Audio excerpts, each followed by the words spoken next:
فیصل واڈا صاحب، مذاکرات آپ کو کیا لگتا ہے کہ یہ عمل کیسے آگے بڑھے گا؟ دیکھیے، ابھی تک تو مذاق ہو رہا ہے ندیم ملک صاحب. یہ سب مذاکرات جو ہیں وہ سیریس نوٹ پہ شروع ہوں گے 20 جنوری کے بعد. سب ٹرمپ کارڈ لے کے جیب میں بیٹھے ہوئے. مجھے کوئی خاص امید نظر نہیں آ رہی پی ٹی آئی کے لیے کوئی اچھی ہوائیں یا خوشخبریاں اس سلسلے میں. نمبر ایک. نمبر دو، یہ کہ جو ہم نے ابھی بات کی بریک سے پہلے، یہ بڑی ہی عجیب سی اور بڑی انسلٹنگ اور ڈسگسٹنگ اور بڑی انفارچونیٹ اور بڑی افسوسناک بات ہے کہ ہمیں سیاست کے اندر جیل کو ایک ہم بہت اچھے روپ میں دیکھے جاتے ہیں کہ کوئی جیل میں جاتا ہے وہ باہر نکلتا ہے پولیٹیشین تو اس پہ پھول برسائے جاتے ہیں. میرے خیال سے کام ایسے نہیں کرنے چاہیے کہ کسی کو جیل ہو.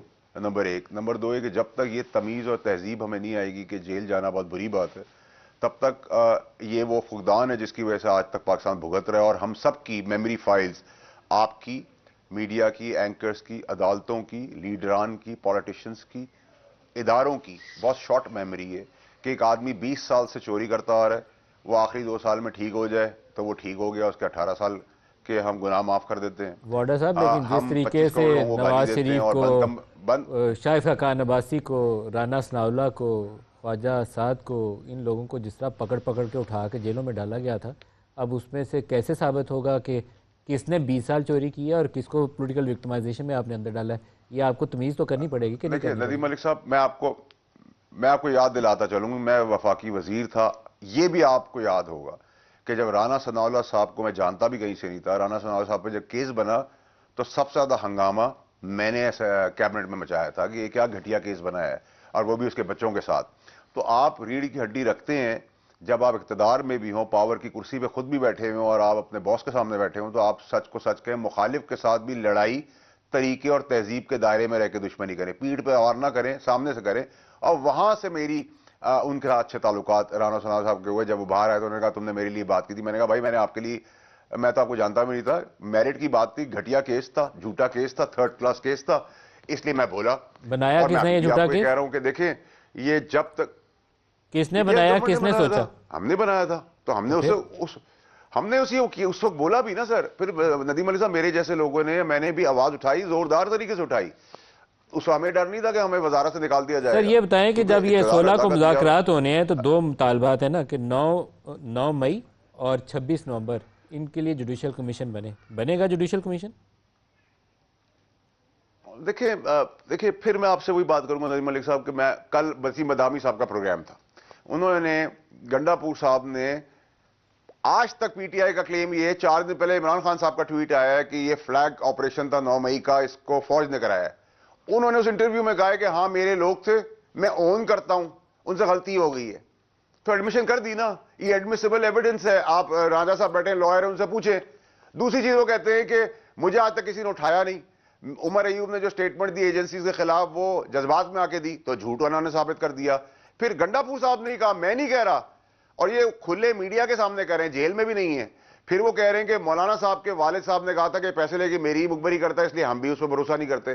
تو میں کس چیز کو لیکن مانوں؟ گنڈا پور صاحب نے ابھی یہ بھی تو ایڈمیشن کہا کہ نہیں ہے، مجھے یہ تو 9 باتیں مئی نہیں سے ہیں. پہلے اٹھا لیا گیا تھا، یہ بھی تو گنڈا پور صاحب نے کہا.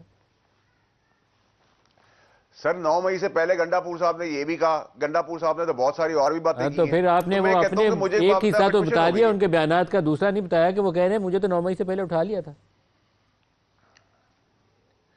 سر دیکھیں، انہوں نے کہا مجھے 9 مئی سے پہلے پنجاب گورنمنٹ میں اٹھایا گیا ہوں. انہوں نے مجھے ایگزیکٹلی، میں نے شو دیکھا اس میں مجھے نہیں انہوں نے کہا کہ میں 9 مئی کو اٹھایا گیا. مجھے 9 انہوں نے مئی کہا سے پہلے انہوں نے، میں نے جو سنا، انہوں 9 نے کہا مئی سے پہلے پنجاب اٹھا لیا گورنمنٹ گیا اٹھایا. تھا. ٹھیک ہے، ٹھیک ہے.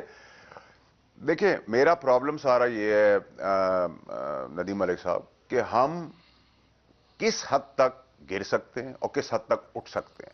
ہمارے لیے کوئی نئی چیز نہیں ہے کہ جوڈیشل ہم نے اس کمیشن بنے ملک گا کے سر کہ اندر، نہیں بنے یہ گا؟ بڑا خطرناک ملک ہے. جوڈیشل کمیشن بنے گا؟ میں آ رہا ہوں سر. جوڈیشل کمیشن کے اندر دیکھیں، جوڈیشل کمیشن میرے حساب سے کل بنا دیں. جب آپ کل بنائیں گے تو جب سوال ہوگا کہ آپ 2018 میں آنے سے پہلے 2014 میں جو آپ نے کام شروع کیا تو اس کا جواب دیں. پی ٹی آئی 2014 پہ کہے گی کہ 2014 ہم سے پوچھ رہے ہو تو 2007 میں جاؤ، اس وقت تمہاری حکومت تھی. 7 والے سے کہیں گے، وہ کہیں گے پیپلز پارٹی سے پوچھو. تو یہ سرکل والا سین ہے نا، اس سرکل میں سب گھومتے رہیں گے. آپ وہ بات کریں. اچھا، یہ مذاکرات کیسے چل سکتے ہیں؟ 16 کو مذاکرات ہیں، 17 کو فیصلہ ہے. 17 کو تاریخ بدل جائے، اگر 1% آپ ڈیبیٹ بھی کر لیں تو اگر بدل بھی گئی 1%، تو مذاکرہ آگے چلیں گے. پی ٹی آئی چاہتی ہے 20 کے بعد ہو, یہ چاہتے ہیں. اچھا مذاکرات کرنے کون بیٹھے ہیں؟ یوسف زئی بیٹھا ہوتا, علی محمد خان جیسا آدمی بیٹھا ہوتا جو مخلص ہے پارٹی کے, اگر اس طرح گوھر بیٹھے ہوئے ہوتے. لیکن دونوں پارٹیاں جو ہیں جو بیٹھی ہیں مذاکرات کے لیے, وہ دونوں پارٹیوں کا ہدف ایک ہے, دونوں چاہتے ہیں عمران خان جیل میں رہے. وہ جیل میں رہے گا تو گورنمنٹ بھی کو بھی فائدہ ہے, وہ جیل میں رہے گا تو پی ٹی آئی اقتدار انجوائے کر سکتی ہے. تو میں تو کوئی غلط بات نہیں کر رہا. اگر آپ 4 سے اچھے لوگ لے لیں تو کئی مذاکرات کا رزلٹ نکلنا شروع ہو جائے گا. آپ کی ہم بھی عمران خان صاحب آپ کی پسند سے تو پی ٹی آئی ٹیم نہیں بنائے گی نا. پی ٹی آئی تو وہ ٹیم بنائے گی جس کو ان کی پارٹی یا عمران خان پسند کرتے ہیں. رانجھا صاحب لیکن یہ مسئلہ میری ناپسندیدہ چیز, میرے ناپسندیدہ کام کر کے بھگت بھی تو رہی ہے نا سر. میں تو بہت رانجھا صاحب پہلے آپ بتا دیں, مسائل کا حل نکالنے کے لیے آپ کو کچھ گیو اینڈ ٹیک کرنا پڑتا ہے نا, کمپرومائزز ہوتے ہیں. تو کچھ ان کی مانیں گے, کچھ وہ آپ کی مان لیں گے. وہ پہلے تو کہتے تھے 8 فروری ہمارا چوری کا مینڈیٹ واپس کریں, وہ آپ انہوں نے کہنا چھوڑ دیا. تو کچھ آگے آپ بھی بڑھیں تاکہ بات آگے چلے. اچھا ایک منٹ ندیم علی صاحب رک جائے سر, ایک منٹ رک جائے سر, ایک آخری بات. سر مجھے ایک بات بتائیں, جس گورنمنٹ کو یہ کہتے تھے کہ یہ فارم 47 کی پیداوار ہے, یہ جھوٹی گورنمنٹ ہے, اس گورنمنٹ سے آج آپ بات چیت کرنے پہ کیوں آئے ہیں؟ میرا پہلا سوال. بہت عقل مندی کا فیصلہ کیا اچھی بات ہے. اب آ گئے ہیں تو پھر ایسی بات کریں, جو پاسبل ہو. دونوں طرف سے 1 قدم پیچھے 2 قدم آگے, اس طرح ہوگا. اس میں مخلص لوگ ہوں. ابھی تو زیادہ تر لوگ وہی ہیں جو چاہتے ہیں عمران خان اندر رہے.